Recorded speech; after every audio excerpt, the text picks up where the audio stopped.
Prime Minister, very good to see you. Thank you so much. So the U.S. is against an Israeli occupation post-war and is insisting that there has to be a Palestinian, whatever the governance is, that the Palestinians have to be involved, whether it's West Bank Palestinians or some new formulation. What do you think is the best solution here?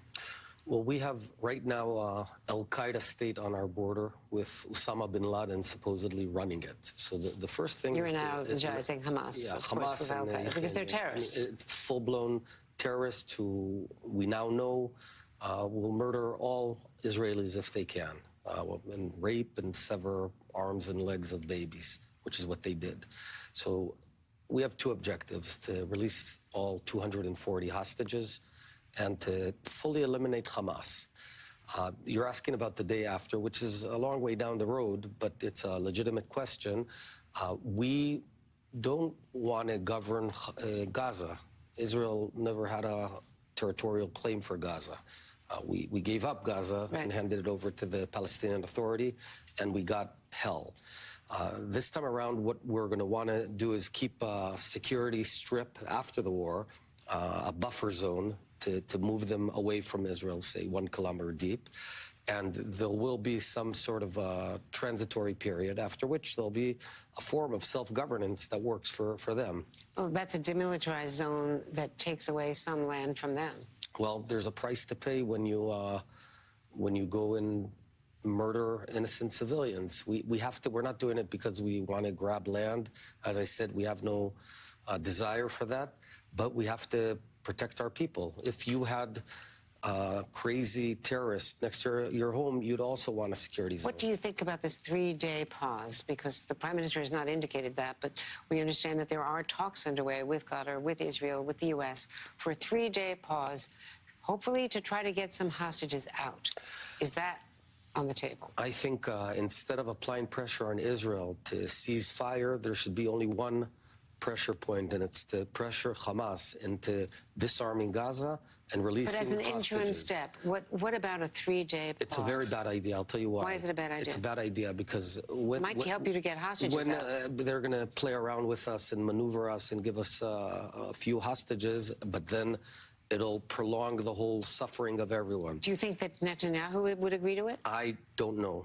You'd have to ask him. I'm representing my position. We're in war. We have to defeat Hamas.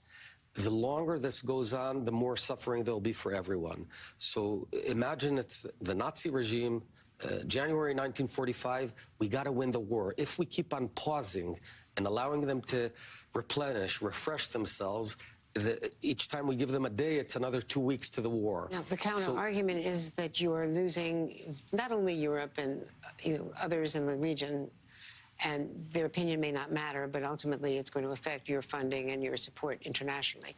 But you're losing the Senate. A majority of the Senate has now come out with a statement saying that there has to be a pause and that Israel has to be, that the $14 billion should not go to Israel if it's in violation of U.S. or international law. And international law does affect some of your airstrikes. Well, there's two different issues. International law, we're abiding to international law. We are bending over backward to allow everyone out of harm's way from northern Gaza to southern Gaza. Except that there's no place for them to go. There is in southern Gaza. There are safe zones, but if Hamas... We have seen strikes against safe zones. No. We have it on camera. Well, it's not a safe zone. If Hamas shoots rockets from there, it's not a safe zone. It's a killing zone. And we have to eradicate Hamas. Understand, there's no magic wand that can tweezer out Hamas if they insist on killing their own people by hiding within them and shooting rockets at us. So the best way to shorten the suffering is to win and focus on winning. Right now, it's tantamount to thinking about the German citizens in January of 1945. You want to end the suffering, you got to win. Let me ask you about the hostages. Do you know that the 240 are still alive? I don't want to talk about the precise information. Many of them, for sure, are alive, and we're very worried about them. There should really be only one demand and one question every morning. Why aren't you releasing the hostages? We're talking about babies. We're talking about a 6-month-old baby. You got to see, this is Kfir Bibas.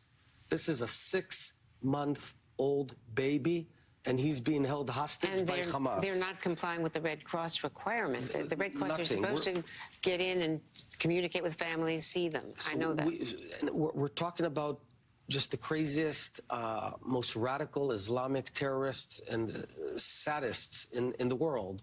There's no way to meet them in the middle. If we give them a pause, it means they'll now rearm themselves. It'll prolong the war. They're going to kill many more Israelis, and that's unacceptable. And no two-state solution. We already have, we gave them a state in Gaza. They got a full-blown state in 2005. We pulled out, gave them the land, and they turned that state into a disaster, into hell. Well, We're not going to do a three-state solution.